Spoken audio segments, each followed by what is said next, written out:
ప్రశ్నిస్తే కదా మీకు కూడా సమాధానం వస్తుంది. బాబు అమ్మాయిని ముద్దుగా చాలా జాగ్రత్తగా పెంచానమ్మా. ఏంటి మా అమ్మాయికి చాలా కష్టపడితేనే ఉద్యోగం వచ్చింది. పంజాబ్ నేషనల్ బ్యాంక్ గవర్నమెంట్ ఉద్యోగం, ఆ సెంట్రల్ గవర్నమెంట్. మేము చాలా సంతోషపడ్డాం. రేపు మా పాప పెళ్లి సంబంధం రైట్ అవుతుంది, అందరిలోనే ఇలా జరిగింది. ఏంటి అది కరెక్ట్ కాదు. అంతవరకు వాడు ఎవడో ఇప్పుడు కొంచెం ముఖం తెలియదు. అమ్మాయి ఎప్పుడు మాట్లాడడం చూడలేదు మేము, అది ఎవడో తెలియదు. అది దయచేసి ప్రభుత్వం అంతా ఏం చేస్తున్నారు, మీడియాలో ఏం చేస్తున్నారు, ఆ కోర్టు న్యాయం జరిగేటట్లు వాడికి సరైన న్యాయం, మాకు న్యాయం జరగాలి, సరైన శిక్ష పడాలి వాడికి. వాళ్ళ లైఫ్లో ఇలాగ ఎంతమంది అమ్మాయిలని ఏంటి ఇలాగ ఎన్నిసార్లు చేశాడు, ఎంతమంది చేశాడు. వాడు ఏంటి నరహంత కూడా ఏంటి ఏంటి అమ్మాయిని కట్ చేయడం ఏంటి, ఏంటి దాన్ని సగం కాల్చడం ఏంటి, సగం ఫ్రిడ్జ్ ఏంటి, మరోసారి కాల్చడం ఏంటి, ఆన్లైన్లో బుక్ చేయడం ఏంటి, కత్తులు ముందే ప్లాన్గా ఉన్నాడు. అదేందా వాడిని కామ్గా ఉంచారు, ఈ పోలీస్ స్టేషన్లో కామ్గా ఉంచారు. అది కరెక్ట్ కాదు. మీడియా వాళ్ళందరూ మాకు సహకరించాలి. ఇదే అలా వదిలితే వాడిని మరొకసారి ఎందరో అమ్మాయిలు అలా పాడు చేస్తాడు. ఎంతకాలం చేస్తున్నాడు ఇది. ఆడు మరలా ఆ న్యావి అంటే అర్థం ఏంటి, డిసిప్లైన్ మనిషి. ఆ న్యాయవాళ్ళు ఏం చేస్తారు, వాడిని బయటకు పంపించండి.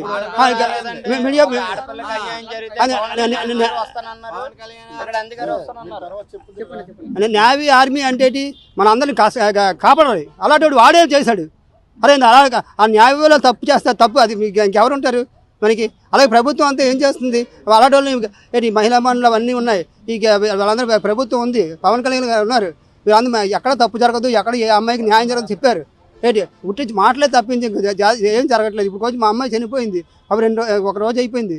ఇప్పుడు మేమేం చేయాలి, మా పరిస్థితి ఏంటి. అమ్మాయికి రేపు మా పెళ్ళి అవ్వాల్సింది. మా ఉదయం లేసి నవ్వుతూ ఉండేది. నేను ఎవరిని చూడాలి, మా పాప నాకు లేదు. అదేందా నాకు మా అందరూ ఉద్యోగం, మాకు డబ్బులు అవసరం. ఇంట్లో అందరూ ఉద్యోగస్తులే. అదేందా మా పాప ఉద్యోగమే, ఒకళ్ళు డబ్బులు అవసరం. ఆడు అబద్ధం చెప్పాడు, అమ్మాయికి డిమాండ్ చేస్తున్నా, డబ్బుల కోసం డిమాండ్ చేస్తున్నా అన్న తప్పు. అది ఆడు మీడియాలో ఆడు కావాల్సిన ఆడు సేవ్ అవ్వడం కోసం మాత్రమే వాడు చెప్తున్నాడు. అది కరెక్ట్ కాదు. మీరు దయచేసి దాన్నే పదే పెడుతున్నారు. కానీ అర్థమైందా, మీరు అందరికీ పిల్లలు ఉన్నారు. ఒక కూతురు చిన్నప్పటి నుంచి కనడమే కష్టం. దాన్ని పెంచి పెద్ద చేసి ఏంటి ఉద్యోగం వస్తుంది రాదో కింద మీద పడి ఏంటి అమ్మాయి టెస్టులు రాసి ఉద్యోగం సంపాదించుకుంటా ఇలాగ అక్కడ కావాలని ఏదో ట్రాప్ చేసి అమ్మాయిని ఏంటి మభ్యపెట్టి, అర్థమైందా, మభ్యపెట్టి అమ్మాయిని రూముకి తీసుకెళ్ళి చంపేసి నరికేసి, అదేందా కాల్చేసి అన్ని హింసలు చేసి ఆ అమ్మాయికి ఎంత బాధపడిందో. ఆ కూతురు ఆడికి అన్ని కష్టాలు పడాలి. ఆడి జీవితంలో ఏంటి బయటికి రాకూడదు. ఆడికి జీవితాంతం ఉరిశిక్ష వేయాలి.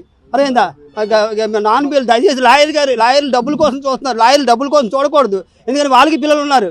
అదేందా డబ్బులు తీసుకొని వాడిపై వాదించి వాడికి బెయిల్ రప్పిందా. బెయిల్బుల్గా పెట్టండి దయచేసి. బెయిల్ అంటే ఉండకూడదు. దానివల్ల ఇప్పుడు ఏమైంది, అలా బెయిల్ ఇచ్చాడు, ప్రతి ఒక్కరు అలా చేస్తున్నాడు, బెయిల్ వచ్చేస్తుంది. ఎంతో కొంత డబ్బులు చేస్తున్నాడు. తల్లిదండ్రులు రేపు నన్ను చంపుతాడు.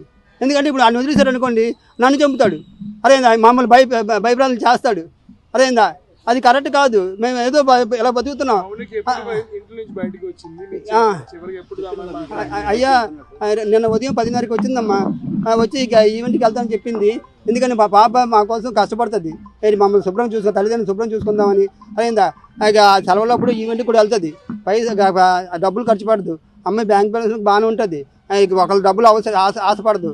అదేందా అందుకని వాళ్ళ మేనేజర్ కూడా అడగండి కావలిస్తే. వినండి దయచేసి వినండి. అదే వినండి. 10:30కి వెళ్ళింది, ఈవెంట్కి వెళ్తాను డాడీ అన్నది. అదే మా మమ్మీ వాళ్ళతో చెప్పింది.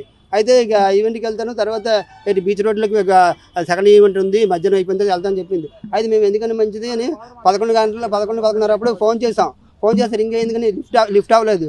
మేము కంగారు పడి లిఫ్ట్ చేయట్లేదు. మరొక గంట పోయి చేస్తే స్విచ్ ఆఫ్ ఉంది. స్విచ్ ఆఫ్ ఉంటే అప్పుడు ఏం చేసాము, మా అబ్బాయి నేను వెతకడం మొదలెట్టాం. అయితే ఆ అమ్మాయి కోసం వెంటనే కంఫర్టబుల్గా అమ్మాయి లైఫ్ పోద్దని, ఎందుకంటే పైకి రాకూడదు ఆడపిల్ల, ఇంకా 24 hours అవ్వలేదని నేను ఏం చేశాను, చూద్దాం తెల్లవారేసరికి అంత స్విచ్ ఆఫ్ ఉంది, ఏమైందో ఛార్జింగ్ అయిపోయిందేమో అనుకుని నేను ఊరుకున్నాను. అంతలో ఉదయం లేస్తే మాకు తెలియదు, తెల్లవారు 7 గంటలకి న్యూస్ తెలిసింది. న్యూస్ చూస్తే మాకు తెలుసుకున్నాం. అప్పుడు మాకు తెలియదు ఇలా జరిగిందని. మా అమ్మాయి అటువంటిది కాదు. అదేందా అది దయచేసి ప్రభుత్వం వాళ్ళు మీడియా వాళ్ళు వాడిని ఏం చేస్తారో ఇప్పుడు వరకు కాము కూర్చున్నారు. మీడియా అంటే అర్థం ఏంటి, అందరినీ న్యాయం చేయాలి. న్యాయం చేయలేదు మీడియా ఎందుకు అర్థమైందా. దయచేసి మీరు ఏం చేస్తారో ప్రభుత్వం పవన్ కళ్యాణ్ ఏం చేస్తారు. 3 పిల్లలు అమ్మాయి, 3 పిల్లలు. అమ్మాయి రెండో అమ్మాయి బాబు, అమ్మాయి రెండో అమ్మాయి. అర్థమైందా ఆ అమ్మాయి ఉదయం లేచి నాకు నవ్వుతూ నా దగ్గర ఉండేది. అలాంటిది నా కూతురు నాకు లేదు. నాకు ఎందుకు డబ్బు, నాకు డబ్బులు, నేను ఉద్యోగస్తున్నే, నాకు కావాల్సిన డబ్బులు, సొంత ఇల్లు ఉంది, ఎందుకు అనవసరం లేకుండా చేశాడు. అలా నరహంతకులు ఇలాంతా ఎంతోమంది ఉంటున్నారు. ఇలాగా మరో తల్లిదండ్రులకి ఇలా జరగకూడదు. దయచేసి మీరు ఏం చేస్తున్నారు, వాడిని బయటికి ఏడ్చండి, ఏడిచి ఏంటి వాడికి శిక్ష వేయండి. అదేందా పోలీసు ఎంత ఘోరం. మా అమ్మాయి తప్పు చేసింది అనుకోండి, ఆడేదో చెప్తున్నాడు, అది నిజం అనుకోండి. అయితే వాడు బయటికి వాడు బయటకు తీసుకొచ్చి చంపకూడదు, చంపి తప్పు చేస్తే వదిలేయాలి. చంపడం ఏంటి? నరాంతకులు వీళ్ళు. అదే దేశంలో నరాంతకులు ఇంకా వాడిని చూసి మరొకటి చేస్తాడు. అదే పద్ధతి కాదు.